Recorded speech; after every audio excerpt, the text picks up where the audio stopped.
Assalamualaikum warahmatullahi wabarakatuh. Saya Sainah dari Prodi PGMI semester 3. Di video ini saya akan menyampaikan materi yang sudah disampaikan oleh dosen saya, yaitu Ibu Hayatul Mursyidah MPD. Ada 4 pembahasan yang akan dibahas. Yang pertama, penggunaan kata di.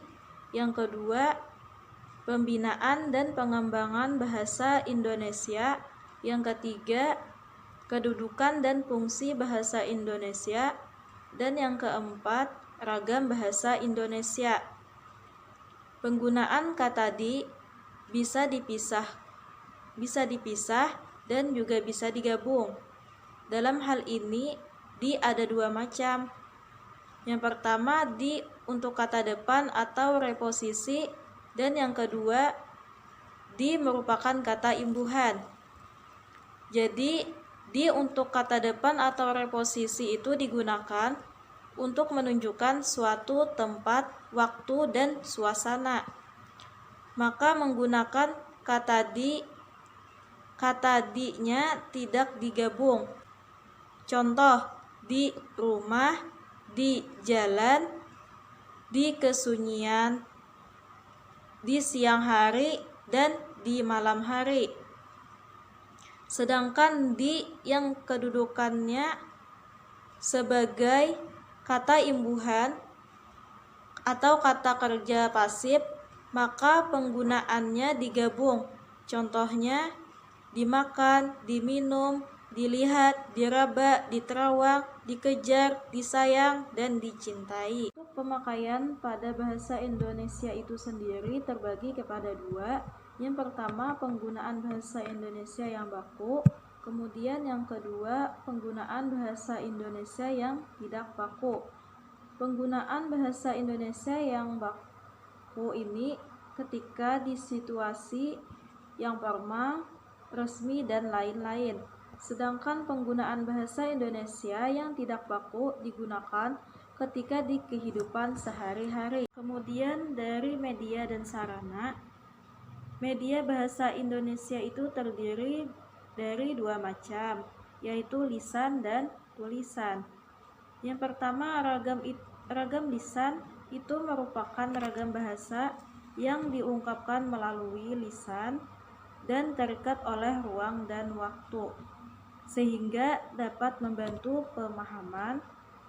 Kemudian yang kedua, ragam tulisan merupakan ragam bahasa yang pemakaiannya melalui media tulisan, dan pemakaian tulisan tidak terikat dengan ruang dan waktu, sehingga diperlukan kelengkapan struktur agar dapat dipahami dengan mudah dan benar. Sekian dari saya. Wassalamualaikum warahmatullahi wabarakatuh. 2.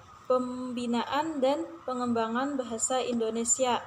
Mengapa pembinaan dan pengembangan bahasa Indonesia itu perlu?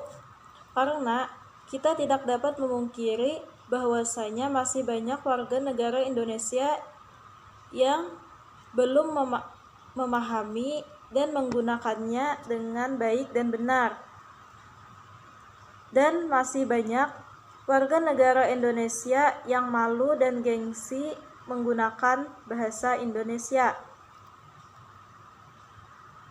Bahkan mereka merasa berbangga diri dengan menggunakan bahasa asing. Oleh Balai Bahasa, utamakan bahasa Indonesia, lestarikan bahasa daerah, dan kuasai bahasa asing. Sedangkan upaya untuk mengembangkan bahasa Indonesia ada 5, yaitu yang pertama, dimulai dari diri sendiri dengan cara membiasakan diri menggunakan bahasa Indonesia di kehidupan sehari-hari dan mengurangi bahasa gaul. Kemudian yang kedua, menghilangkan rasa malu dan gengsi ketika menggunakan bahasa Indonesia. Yang ketiga, menggunakan bahasa Indonesia di forum-forum resmi atau di situasi yang formal.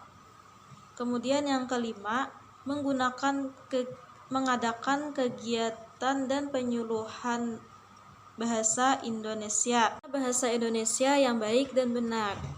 Bahasa Indonesia yang baik dan benar adalah baik yang artinya digunakan sesuai pada situasi dan kondisi, serta sesuai dengan siapa kita berbicara. Sedangkan benar adalah menggunakan bahasa Indonesia yang sesuai dengan kaidah bahasa Indonesia. Jika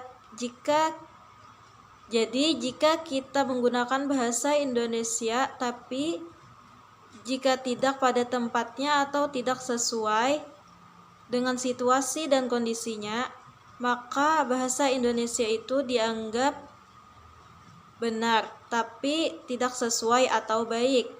Jadi bahasa Indonesia yang baik dan benar itu adalah bahasa yang baik dalam artian baik digunakan sesuai pada tempatnya, sesuai dengan siapa kita berbicara, siapa mitra tutur kita, kemudian benar sesuai dengan kaidah bahasa Indonesia itu sendiri. Yang ketiga, kedudukan dan fungsi bahasa Indonesia. Kedudukan bahasa Indonesia di Republik ini sangatlah penting.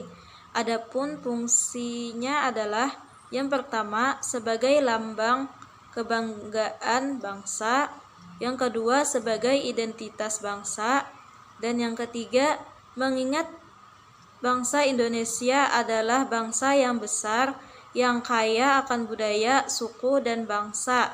Maka tentunya bahasa Indonesia berfungsi sebagai pemersatu kita semua. Yang terakhir, ragam bahasa Indonesia. Ragam bahasa Indonesia adalah variasi bahasa menurut pemakaian yang berbeda-beda, menurut topik yang dibicarakan, menurut hubungan pembicara, orang yang dibicarakan, serta menurut medium pembicara. Indonesia merupakan negara besar, negara yang kaya akan suku, budaya, dan bahasa. Tentunya bahasa yang digunakan berbeda-beda. Nah, disitulah fungsi bahasa Indonesia sebagai pemersatu bangsa. Selain bermacam bahasa daerah, bahasa Indonesia juga memiliki ragam